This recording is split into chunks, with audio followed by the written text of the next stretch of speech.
भड़काऊ भाषण का वीडियो वायरल हुआ है। Umar Khalid was making speeches calling for riot. Khalid ने भाषण से दंगों के लिए उकसाया। भड़काने का, हिंसा को फैलाने का बार बार आह्वान किया जाता है। उमर खालिद दंगों का पोस्टर बॉय, ये तो दंगा बाबू नहीं। उमर खालिद एक नाम जो आज भारत के सामाजिक और कानूनी जागरण का एक मुद्दा बन चुका है। 2020 के दिल्ली राइट्स के केस में उन्हें जेल में रखा गया है। पिछले 5 साल से उसे बेल नहीं मिली। मुझे तो समझ नहीं आ रहा उमर खालिद के खिलाफ इल्ज़ाम क्या है। There is nothing against him. सवाल ये है कि उसे आज तक बेल क्यों नहीं मिली। 2 सितंबर 2025 को दिल्ली हाई कोर्ट ने उमर खालिद के बेल प्ली को फिर से रिजेक्ट कर दिया। कोर्ट के अकॉर्डिंग ये केस बहुत ही कॉम्प्लेक्स है, इसलिए इसे समझने में बहुत ही वक्त लगेगा।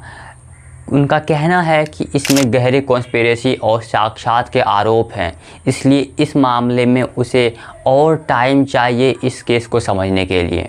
लेकिन एक प्रश्न उठता है, क्या बेल एक कानूनी अधिकार नहीं है? बिना ट्रायल के किसी को 5 साल तक जेल में रखना कहाँ तक ये सही है? इनसे उनके परिवार और उनके माइंडसेट पर जो प्रभाव पड़ रहा है वो कहाँ तक सही है? उमर खालिद एक स्टूडेंट, एक लीडर, एक एक्टिविस्ट जिसने हमेशा समाज में की बुराइयों को लेकर आवाज़ उठाई।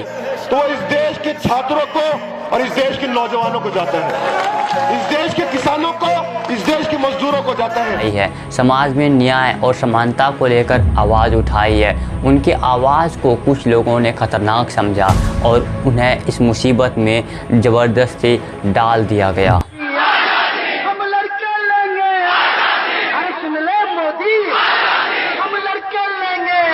पिछले 5 सालों में कई बार बेल के एप्लीकेशंस दिए गए, कई बार कोर्ट से रिक्वेस्ट किया गया बेल के लिए, लेकिन कोर्ट ने हर बार इनके बेल को रिजेक्ट कर दिया गया। कोर्ट का कहना है कि इसमें स्ट्रॉन्ग एविडेंस है जो कि ट्रायल के अंत तक सामने आ जाने चाहिए। लेकिन क्या ये जस्टिस की स्पीड से संभव है? यह स्टोरी सिर्फ एक इंसान की नहीं बल्कि कानून, न्याय और संविधान के बीच टकराव की कहानी है। जहां एक तरफ कानून की मर्यादा है, वहीं दूसरी तरफ एक आम नागरिक के अधिकार और आज़ादी की बात है। आज उमर खालिद अपने बेल प्ली को सुप्रीम कोर्ट तक लेके जा रहे हैं, इस आस्था के साथ कि उनके साथ न्याय होगा, उन्हें भी न्याय मिलेगा। कानून की इस लड़ाई में न्याय और सच्चाई की जीत होगी।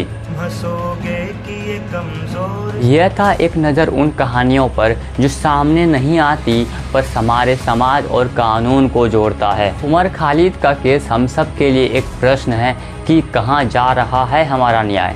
मेरी जुबान पे शिकवे अहले सितम ने मुझको जगा दिया, यही एहसान कम नहीं। धन्यवाद आपका इस डॉक्यूमेंट्री को देखने के लिए।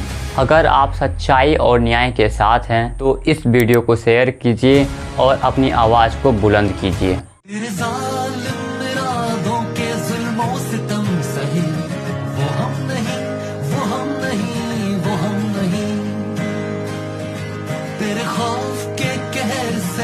खामोश रह गए, वो हम नहीं, वो हम नहीं, वो हम नहीं।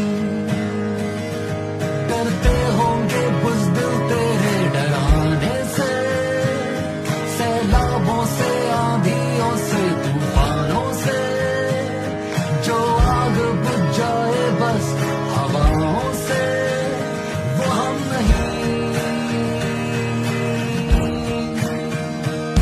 जो मजहब के बहाने आपस में लड़ रहे, वो हम नहीं, वो हम नहीं, वो हम नहीं।